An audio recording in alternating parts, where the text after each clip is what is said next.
Salam semua, selamat pagi. Nah Bapak Ibu, kita bersyukur ya, dan pagi ini saya mau mengajak kita untuk merenungkan ya satu tema yaitu who do you follow? Ya, siapa yang kamu ikuti? Ya, siapa yang kamu ikuti? Nah Bapak Ibu, kalau kita melihat gambar ini, kira-kira Bapak Ibu apa yang muncul dalam pikiran kita? Ini gambar apa? Ini gambar hewan apa? Penguin. Nah, penguin ini ngapain? Penguin ini ngapain Bapak Ibu? Ini kan ada satu di depan, yang lain itu berbaris di belakang. Penguin ini ngapain? Mereka berjalan mengikuti penguin satu yang ada di depan. Jadi Bapak Ibu, ini gambar ini sebetulnya menunjukkan tentang apa? Leadership, kepemimpinan. Ya, kepemimpinan. Artinya ada satu orang yang memimpin, yang membawa orang-orang yang ada di belakangnya. Dalam hal ini penguin ini. Nah Bapak Ibu, di dalam hidup kita, di dunia saat ini, kita sudah melihat ada banyak orang, ya, dan kita sudah mendengar berita, ada banyak orang yang menjadi pemimpin di dunia saat ini, ya, mereka yang justru membawa orang, mengikut mereka ke dalam kebinasaan. Ya, ada orang-orang yang menjadi pemimpin dan membawa orang-orang yang dipimpinnya itu menuju kebinasaan. Dan tidak sedikit mereka yang menggunakan nama Tuhan supaya orang mengikut mereka. Nah Bapak Ibu, mungkin pada tahun 90-an Bapak Ibu mungkin pernah mendengar ada seorang yang bernama David Koresh. Ini di Amerika Bapak Ibu. Ini di Amerika. Jadi David Koresh ini terkenal karena apa? Karena dia mengaku kalau dia ini adalah orang yang dipilih Tuhan untuk melahirkan seorang Mesias, Kristus. Jadi dia mengaku ini sebagai seorang utusan Tuhan. Lalu dia mengumpulkan ada banyak orang, ya hampir 100-an orang mengikut dia. Sampai satu ketika Bapak Ibu di Texas waktu itu, tahun 90-an, nah dia ini mau ditangkap. Karena apa? Karena dia terlibat beberapa kejahatan. Dia punya senjata tanpa izin, kemudian pelecehan anak-anak, kemudian ada lagi kasus yang lain. Jadi ketika dia mau ditangkap polisi, dia melawan. Akibatnya beberapa orang meninggal. Ada polisi yang meninggal, termasuk pengikut dia yang meninggal, Bapak Ibu. Nah, sampai kemudian polisi itu mengepung tempat dia berada, itu sampai sekitar katanya hampir 50 hari. Ya, dikepung tempat itu. Karena mereka nggak mau menyerah. David ini bersama dengan pengikutnya. Sampai setelah 50 hari, Bapak Ibu, akhirnya tempat itu diserbu dan hampir sekitar 70 lebih orang meninggal. Ya, 70 lebih orang meninggal dan 21 diantaranya itu katanya adalah anak-anak yang ada di sana. Juga ikut mati. Nah, Bapak Ibu, ini satu contoh. Nah, kemudian contoh lain ini di Amerika. Nah, di Jepang Bapak Ibu, ini tahun 94-95 juga. Ya mungkin Bapak Ibu pernah dengar ini seorang yang bernama Shoko Asahara. Dia ini juga seorang pemimpin sebuah kelompok yang mengatakan bahwa akhir zaman itu sebentar lagi akan tiba. Dan Shoko ini juga mengatakan bahwa dia ini adalah utusan Tuhan. Ya, Tuhan mengutus dia untuk menyelamatkan justru banyak orang. Ya, untuk menyelamatkan banyak orang. Ya, akhir zaman akan tiba dan dia ini adalah utusan Tuhan. Dan hal yang paling menghebohkan yang dia lakukan adalah ketika pada tahun sekitar 94 dia dan pengikutnya itu mereka melepaskan gas beracun di subway, ya, di train Tokyo waktu itu. Jadi di train di subway bawah tanah waktu itu, dia melepaskan gas beracun sehingga banyak orang yang meninggal. Ya, banyak orang yang sakit, banyak orang yang sesak napas, dan kemudian banyak juga yang meninggal. Akhirnya ada sekitar 10 orang pengikutnya ditangkap, dan Shoko ini juga ditangkap akhirnya. Dan kemudian dia dihukum mati, digantung oleh negara Jepang. Nah Bapak Ibu, di Korea apakah ada? Nah Bapak Ibu juga mungkin tahu ya. Ini baru-baru juga kita, kalau bagi saya ini baru ya, bagi Bapak Ibu mungkin sudah lama. Ya, seorang yang bernama Lee Man-hee. gereja Shincheonji juga. Jadi Bapak Ibu, Lee Man-hee ini juga mengaku apa? Dia ini adalah utusan Tuhan. Betul ya, dia dipilih Tuhan, dia adalah juru selamat, dia juga adalah Mesias dan sebagainya. Ya, dia merasa bahwa dialah yang akan diselamatkan Tuhan dan untuk membawa orang-orang yang mengikut dia dan percaya kepada dia ke surga melalui dia. Ya Bapak Ibu, banyak pengikutnya. Ya, banyak pengikutnya. Dan Bapak Ibu, tidak sedikit katanya saya baca itu dan saya juga lihat sedikit tentang ceritanya. Katanya tidak sedikit orang-orang yang mengikut dia itu diam-diam, ya tidak boleh mengatakan kepada anggota keluarga kalau dia mengikuti Shincheonji. Jadi ini kelompok yang sangat rahasia sekali. Aneh sebetulnya. Ya, mereka belajar Alkitab katanya diam-diam. Ya, dan tidak sedikit orang-orang yang belajar itu akhirnya justru meninggalkan keluarga, meninggalkan gereja. Katanya seperti itu. Wah, orang tuanya ditinggalkan, mungkin anak istri atau suami juga ditinggalkan, seperti itu. Seperti dicuci otaknya. Dan kejadiannya belakangan kan karena virus corona ini, ya mereka tetap berkumpul waktu itu sekitar bulan Februari dan hampir semua orang, ya jemaat pada satu tempat di Daegu waktu itu, terkena virus corona. Ya, dan nama-namanya pun katanya tidak boleh dikasih, disimpan. Yang mereka tidak mau kasih nama-nama itu jemaat kepada pemerintah dan akhirnya dipaksa baru dikasih. Nah Bapak Ibu, ini contoh-contoh ya pemimpin yang mengatasnamakan Tuhan, yang membuat banyak orang mengikut dia, ya tapi justru apa? Menuju kebinasaan, bukan keselamatan. Nah Bapak Ibu, pemimpin seperti apa yang perlu kita ikuti? Pertanyaannya, ya pemimpin seperti apa yang mau kita ikuti, yang mau kita percayai? Bapak Ibu, yang tadi kita lihat ini semua adalah manusia Bapak Ibu. Nah pemimpin seperti apa sebetulnya di dalam hidup kita yang mau kita ikuti? Apakah ada seseorang yang bisa kita percayai, yang bisa kita teladani? Apakah ada? Nah Bapak Ibu, jawabnya ada. Siapa? Yesus Kristus. Bapak Ibu, sebagai orang percaya, sebagai orang Kristen, kita ini seharusnya mengikut siapa? Mengikut Yesus, bukan mengikut manusia, bukan mengikut pendeta atau hamba Tuhan siapapun. Ya, seharusnya seorang pendeta atau seorang hamba Tuhan, dia itu justru harus mengajar jemaatnya untuk mengikut siapa? Mengikut Yesus, bukan mengikut dirinya sendiri. Dia harus membawa orang untuk mengikut, melihat kepada Yesus Kristus. Karena Yesus adalah pemimpin yang seharusnya kita ikuti Bapak Ibu. Jadi saya itu bukan justru membawa Bapak Ibu untuk mengikut saya, menyembah saya, menghormati saya. Bukan itu. Tapi saya harus membawa Bapak Ibu menyembah Yesus. Amin. Ya, saya harus membawa Bapak Ibu mengikut Yesus, bukan mengikut saya, karena saya juga ikut Yesus, saya juga menyembah Yesus. Nah Bapak Ibu, Yesus adalah pemimpin yang mau, yang perlu, yang harus kita ikuti. Mengapa Bapak Ibu? Nah pagi ini saya mau mengajak kita untuk merenungkan, pemimpin seperti apakah Yesus itu? Nah Bapak Ibu, saya mengajak kita untuk membaca dari kitab Yohanes. Ya, di dalam Alkitab akan memberikan penjelasan kepada kita, Yesus itu adalah pemimpin yang seperti apa? Yohanes pasal 10. Mari kita membaca dari kitab Yohanes tentang Yesus. Siapakah Yesus? Yohanes pasal 10 ayat 1 sampai ayat yang ke-12. Ya, Yohanes pasal 10 ayat 1 sampai ayat yang ke-12.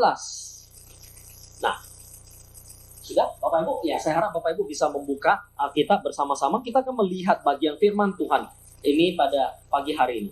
Yohanes 10 ayat 1 sampai ayat yang ke-12. Saya akan membaca buat Bapak Ibu semua. Yohanes pasal 10 ayat 1 sampai ayat yang ke-12. Gembala yang baik, aku berkata kepadamu, sesungguhnya siapa yang masuk ke dalam kandang domba dengan tidak melalui pintu, tetapi dengan memanjat tembok, ia adalah seorang pencuri dan seorang perampok. Tetapi siapa yang masuk melalui pintu, ia adalah gembala domba. Untuk dia, penjaga membuka pintu, dan domba-domba mendengarkan suaranya. Dan ia memanggil domba-dombanya masing-masing menurut namanya dan menuntunnya keluar. Jika semua dombanya telah dibawanya keluar, ia berjalan di depan mereka, dan domba-domba itu mengikuti dia, karena mereka mengenal suaranya.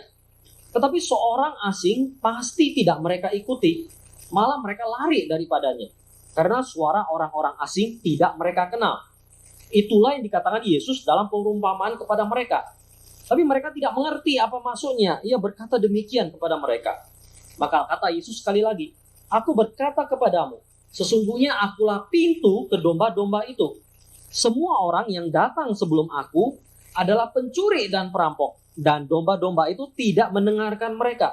Akulah pintu. Barang siapa masuk melalui aku, ia akan selamat, dan ia akan masuk dan keluar dan menemukan padang rumput. Pencuri datang hanya untuk mencuri dan membunuh dan membinasakan. Aku datang supaya mereka mempunyai hidup dan mempunyainya dalam segala kelimpahan. Akulah gembala yang baik." Ayat 11. Gembala yang baik memberikan nyawanya bagi domba-dombanya.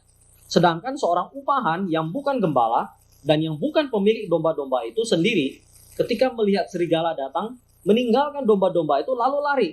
Sehingga serigala itu menerkam dan mencerai-beraikan domba-domba itu. Nah, Bapak Ibu, ayat ini adalah perkataan Tuhan Yesus yang menunjukkan kepada banyak orang bahwa dia adalah seorang gembala yang baik. Ya, Yesus adalah gembala yang baik. Nah, Bapak Ibu, kata gembala itu gembala itu adalah satu sosok atau satu pekerjaan yang sangat dikenal oleh orang Yahudi, orang Israel. Sosok gembala itu. Gembala adalah yang menjaga domba-domba. Gembala. Mungkin di Korea tidak banyak ya gembala, di Indonesia juga tidak banyak lagi gembala seperti itu.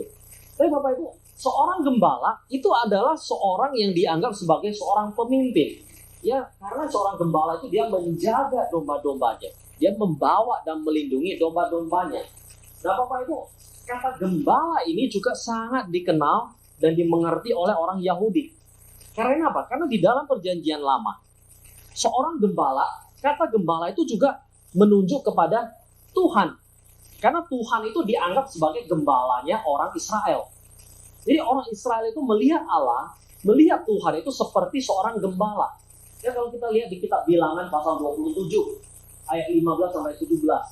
Lalu berkatalah Musa kepada Tuhan, "Biarlah Tuhan Allah dari roh segala makhluk mengangkat atas umat ini seorang yang mengepalai mereka waktu keluar dan masuk, dan membawa mereka keluar dan masuk. Supaya Tuhan jangan hendaknya supaya umat Tuhan jangan hendaknya seperti domba-domba yang tidak mempunyai gembala." Jadi orang Israel itu melihat Allah, melihat Tuhan itu seperti gembala. Dan mereka mau Tuhan itu juga menunjuk ya seseorang yang menjadi gembala bagi mereka juga.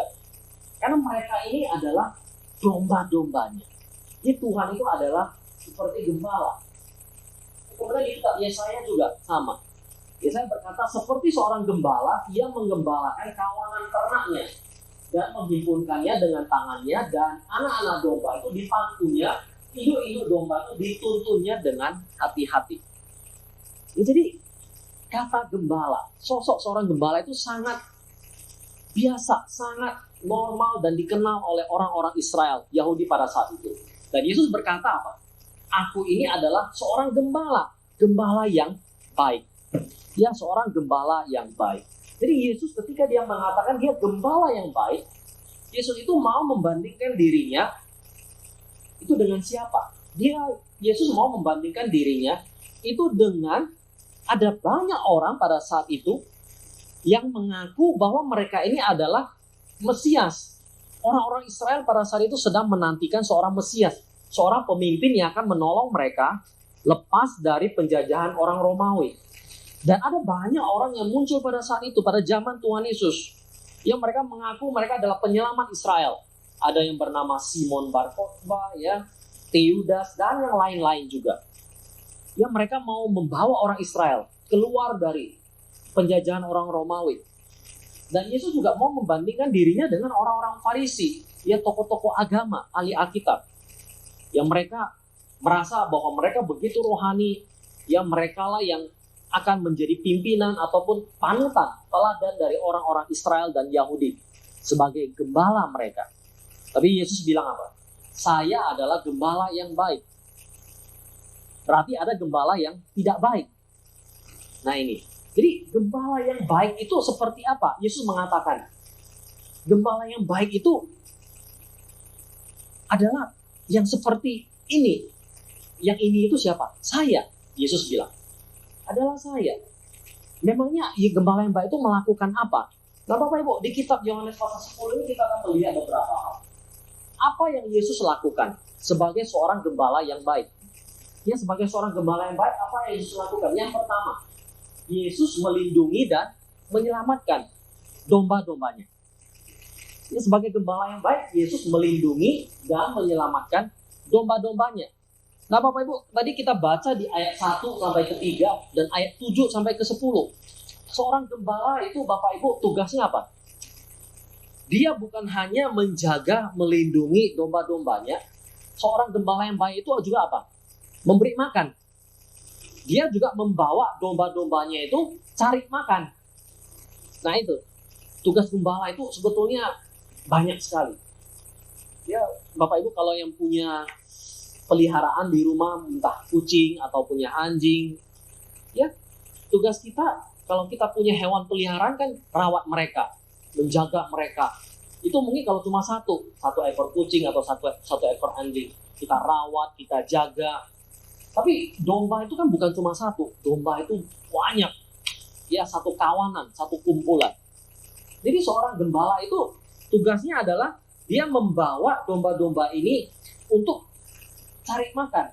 Jadi pada zaman dulu itu kan masih banyak padang rumput. Jadi gembala ini akan bawa domba-dombanya itu keluar cari makan.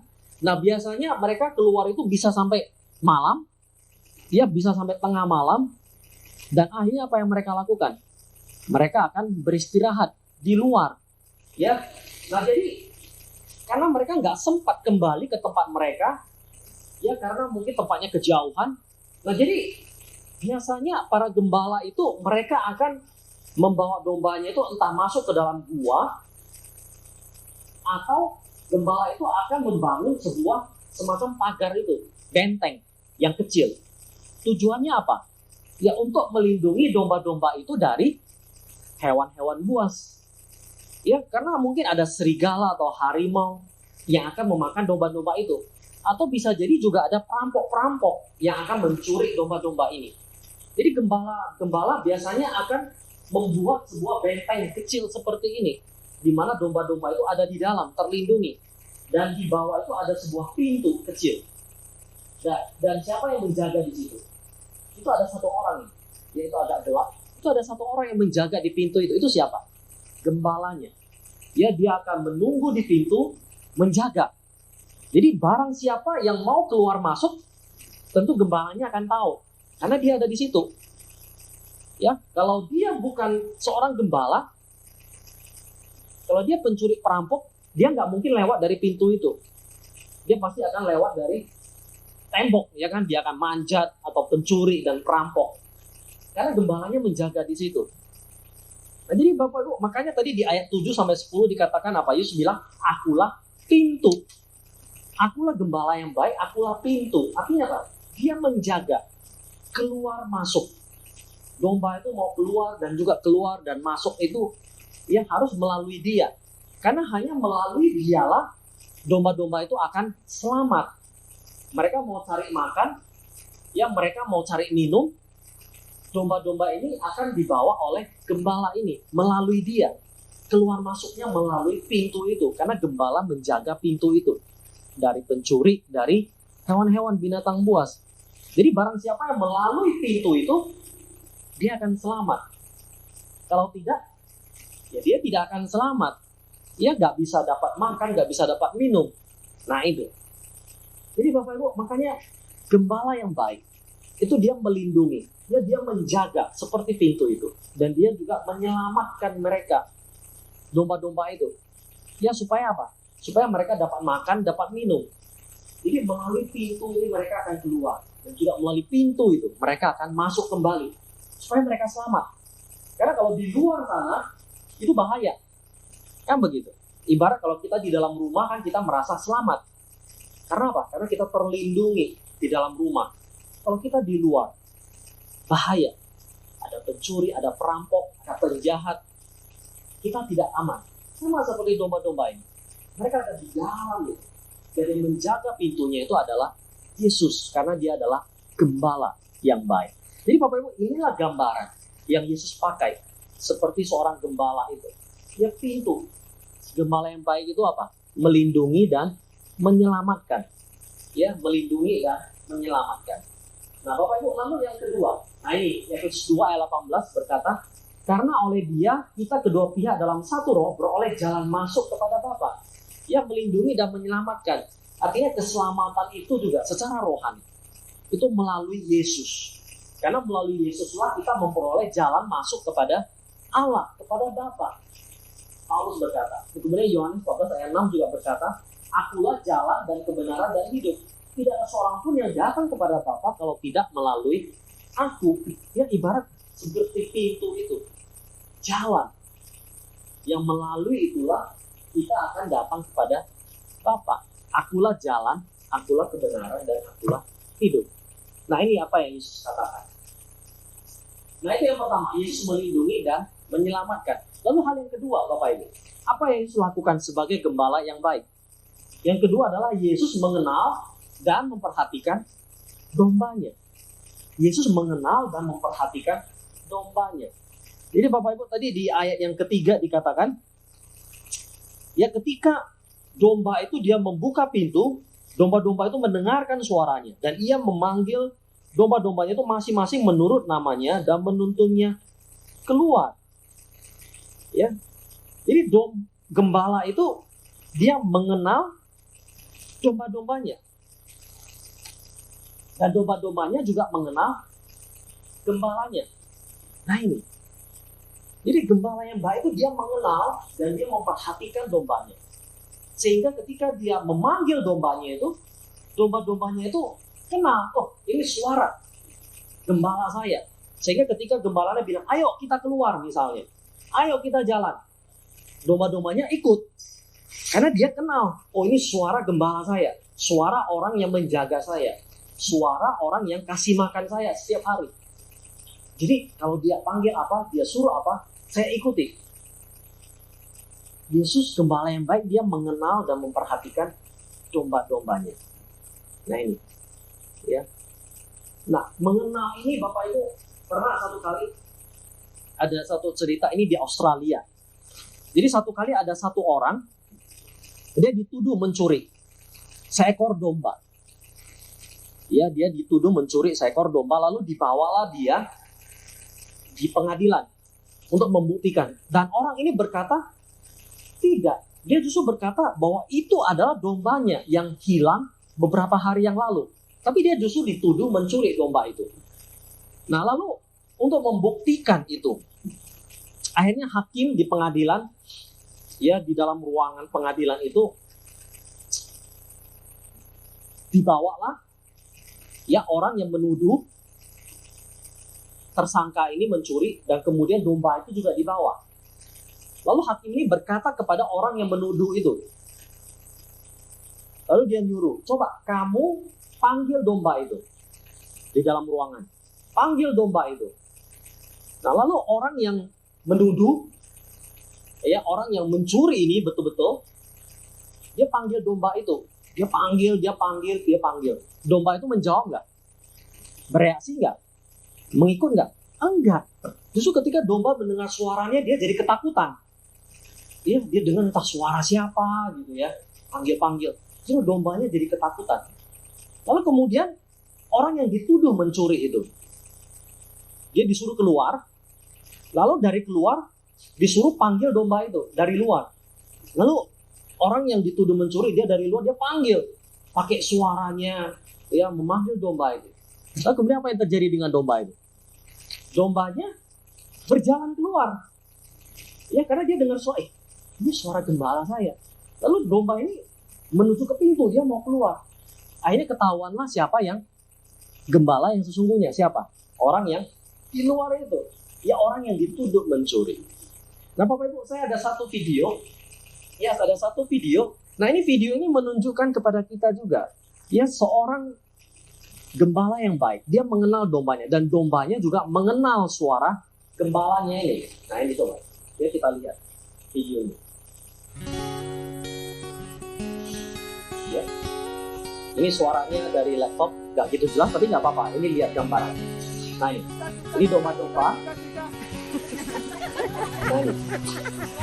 One more Jadi time. ada orang yang mencoba jadi gembala, panggil domba-domba ini. Dipanggil-panggil, dombanya nggak respon. Ya.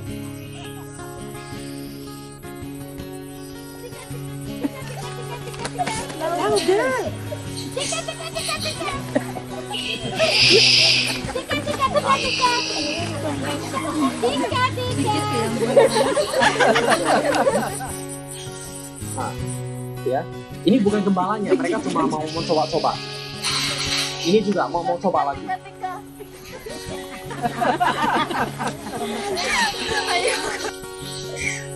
Jadi tika gitu. Nah, ini sekarang gembalanya. Look at them. Look at them. Ini yang asli.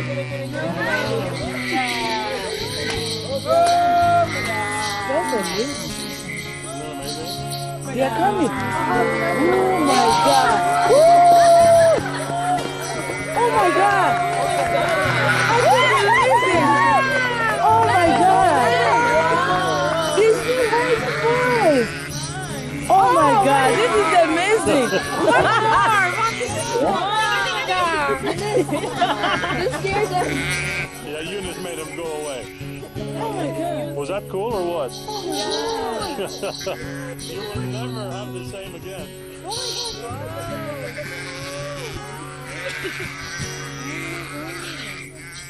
Nah, ini domba-dombanya ngikut dia.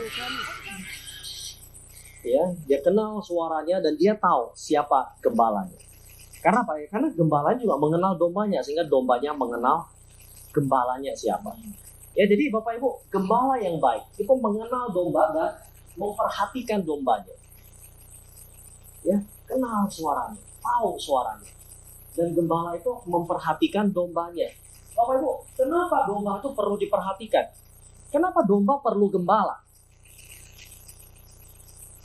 Kenapa Bapak Ibu?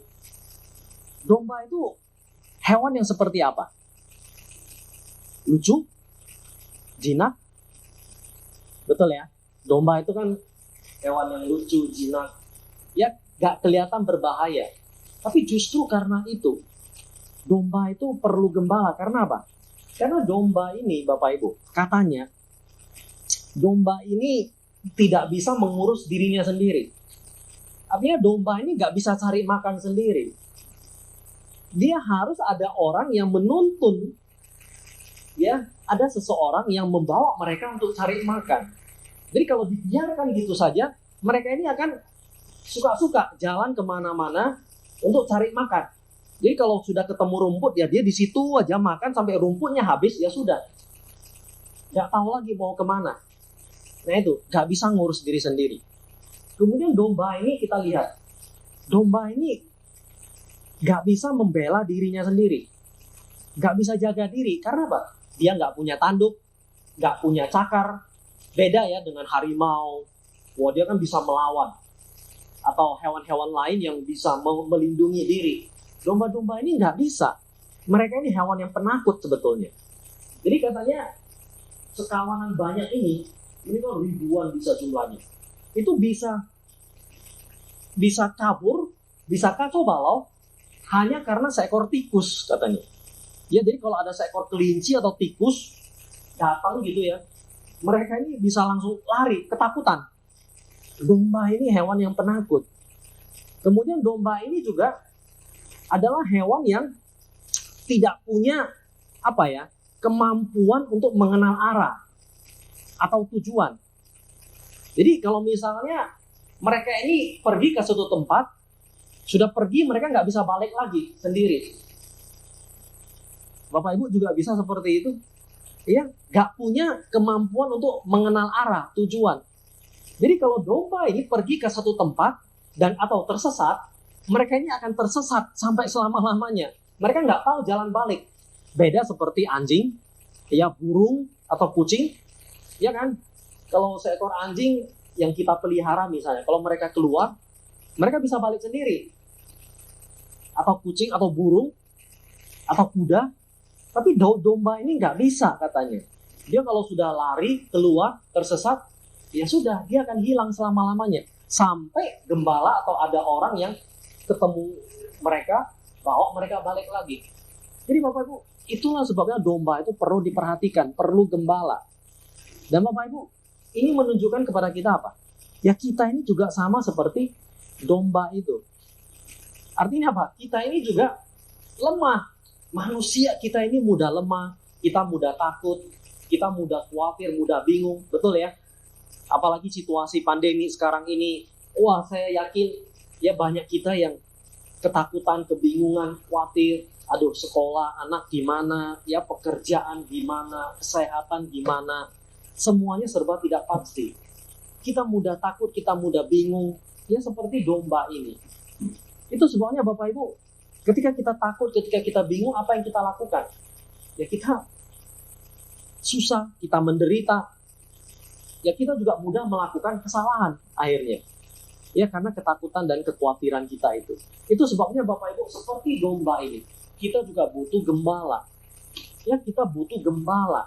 Ada orang yang menjaga, melindungi kita, yang memperhatikan kita. Dan siapa yang bisa melakukan itu? Bukan manusia yang lain Bapak Ibu. Tapi siapa? Tuhan Yesus. Ya karena dialah gembala yang baik. Ya manusia kita nggak bisa memperhatikan semua orang. Ya sama. Saya juga nggak bisa memperhatikan semua orang. Bapak Ibu juga saya yakin sama. Anak-anak kita. Kita nggak bisa perhatikan mereka 24 jam. Betul ya? Anak-anak kita ngapain. Kadang nggak pulang pun kita sudah khawatir. Tapi kita nggak tahu. Nggak bisa. Karena apa? Karena mereka bisa pergi kemanapun mereka suka. Ya, nah ini kita mudah takut, kita mudah khawatir. Nah ini, jadi seorang gembala yang baik itu apa? Mengenal dan memperhatikan dombanya. Nah pertanyaannya, sudahkah kita diperhatikan atau sudahkah kita mengenal gembala kita? Apakah kita sebagai domba kita sudah punya seorang gembala yang memperhatikan kita, yang mengenal kita, dan yang kita kenal dengan baik, yang kita kenal suaranya? Sudahkah kita punya mengenal gembala itu? Gembala itu siapa? Yesus. Ya, sudahkah kita mengenal Yesus itu sebagai gembala kita? Sudahkah kita mengenal suaranya? Nah ini. Lalu Bapak Ibu yang terakhir, Yesus gembala yang baik. Yesus memberikan hidupnya bagi domba-dombanya. Ya, Yesus bukan hanya melindungi, bukan hanya menyelamatkan dombanya, menjaga mereka. Yesus bukan hanya mengenal mereka, memperhatikan mereka. Tapi Yesus juga memberikan hidupnya, nyawanya bagi domba-dombanya. Di ayat 11 dan 12 tadi berkata apa? Akulah gembala yang baik. Gembala yang baik memberikan nyawanya bagi domba-dombanya. Jadi Yesus tadi membandingkan dirinya dengan pencuri, perampok. Sekarang Yesus membandingkan dirinya dengan orang-orang upahan yang bukan gembala. Ya, orang-orang upahan ini ketika mereka membawa domba-domba itu, ketika ketemu perampok yang lain atau ketemu hewan buas, apa yang mereka lakukan? Mereka lari. Gembalanya justru lari. Ya, ketika mereka bawa domba yang seharusnya mereka lindungi, ketika ketemu bahaya, justru gembalanya lari gitu. Sehingga apa? Sehingga domba-dombanya yang dalam bahaya. Tapi Yesus justru bilang apa? Ketika melihat serigala datang, orang upahan meninggalkan domba-domba itu lalu lari, sehingga serigala itu menerkam dan mencerai-beraikan domba-domba itu. Nah, sedangkan seorang gembala yang baik apa? Memberikan nyawanya, rela mati bagi domba-dombanya. Nah, Bapak Ibu, Yesus rela memberikan hidupnya bagi domba-dombanya. Dan itulah yang Yesus lakukan di atas kayu salib. Sebagai seorang gembala yang baik kepada domba-dombanya, dia rela memberikan nyawanya, hidupnya. kepada domba-dombanya, yaitu manusia yang lemah, manusia yang berdosa, yaitu kita semua. Yaitu ketika dia mati di atas kayu salib, Bapak Ibu. Yesus itu seperti anak domba. Alkitab berkata, Yesus itu mati di atas kayu salib itu seperti anak domba yang disembelih. Yesaya 53 ayat 6-7 berkata, kita sekalian sesat seperti domba. Nah ini kita disamakan manusia itu. Kita semua ini sesat seperti domba. Artinya kita lemah, kita mudah melakukan segala sesuatu sesuai dengan apa yang kita mau. Kita tidak mau nurut perintah. Ya, kita seperti domba yang lemah, yang takut. Sehingga apa? Kita mengambil jalan kita sendiri. Tetapi Tuhan telah melimpahkan kepadanya kejahatan kita sekalian. Ya, kita semua seperti domba yang sesat, yang mengambil jalan kita sendiri. Akhirnya apa? Sehingga kita ini menderita, kita susah. Nah, lalu Tuhan sebagai gembala kita, dia melindungi kita, dia memperhatikan kita, dan dia memberikan hidupnya bagi kita.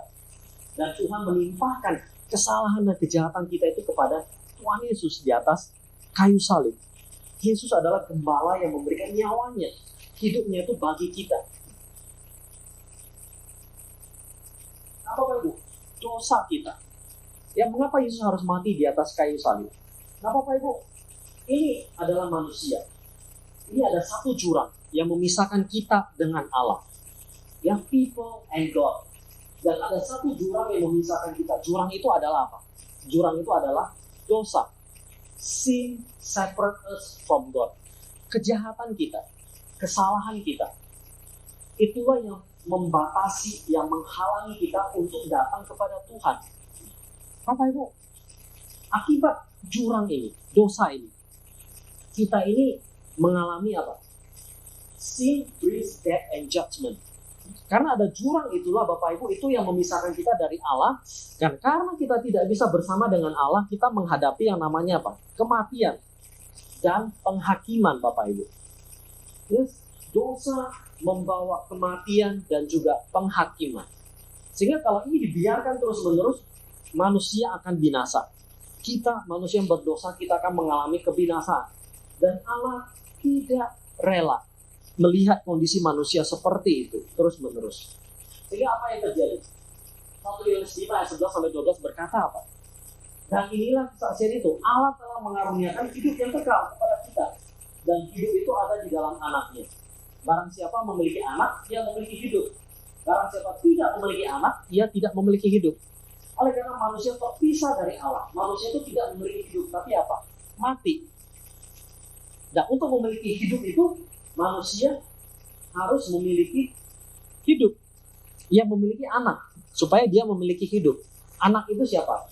Yesus. Memiliki anak, dia memiliki hidup. Memiliki Yesus, dia memiliki hidup. Memiliki itu artinya apa Bapak Ibu? Memiliki. Sama seperti pulpen ini. Ya, ini kalau saya miliki, berarti apa? Kalau saya miliki pulpen ini berarti bisa saya pegang, ya, bisa saya lihat, bisa saya simpan, ya kan, di kantong, bisa saya bawa kemana-mana. Milik saya, sudah punya saya, milik saya. Bapak Ibu, barang siapa memiliki anak, barang siapa memiliki Yesus.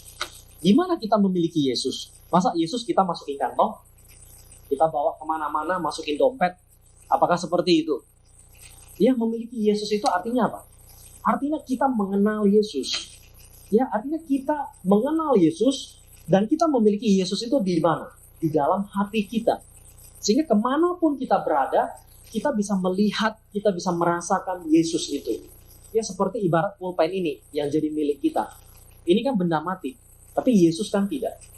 Jadi ketika kita memiliki Yesus, memiliki anak, artinya kita memiliki relasi, hubungan dengan Yesus. Ya, Yesus itu ada di dalam diri kita.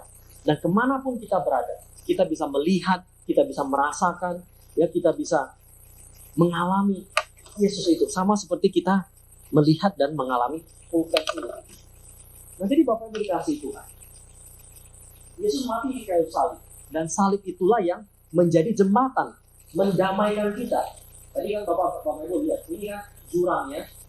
Jadi dengan mati di atas kayu salib, salib itu menjadi apa? Menjadi jembatan. 2 Korintus 5 ayat 19 berkata, sebab Allah mendamaikan dunia dengan dirinya. Jadi melalui salib itulah manusia akhirnya bisa sampai kepada Tuhan. Yang tadi manusia di sebelah kiri, melalui salib itulah manusia bisa sampai kepada Tuhan. Sehingga yang di sebelah sini adalah kematian. Melalui salib itu manusia memperoleh apa?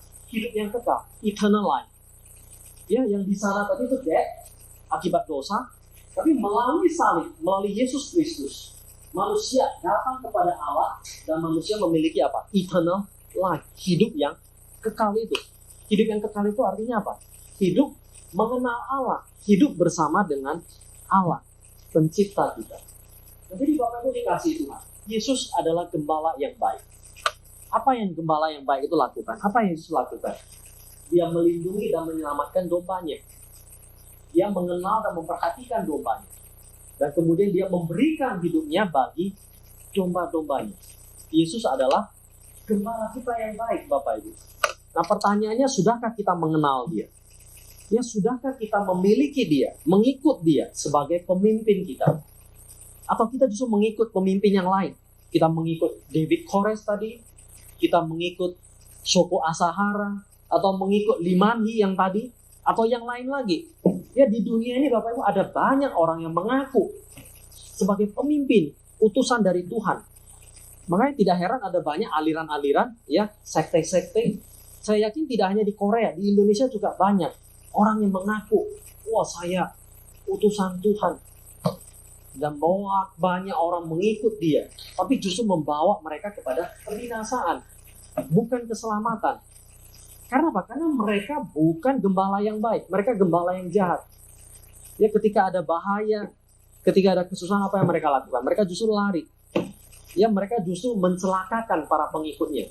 Mereka bukan memperhatikan mereka, melindungi dan menyelamatkan mereka. Ya, bukan memberikan hidupnya, nyawanya bagi mereka. Tidak ada yang bisa melakukan itu. Karena mereka juga hanya manusia yang biasa. Tapi Yesus, dia adalah Tuhan, sebagai gembala yang baik. Dia mengenal dan melindungi kita, menyelamatkan kita, dan rela memberikan hidupnya bagi kita. Jadi Bapak Ibu, pertanyaannya, sudahkah kita mengikuti? Ya, sudahkah kita mengenal dia? Maukah kita mengikut dia sebagai gembala kita yang baik? Mengikut Yesus sebagai gembala kita yang baik. Maukah kita? Ya, mari kita berdoa.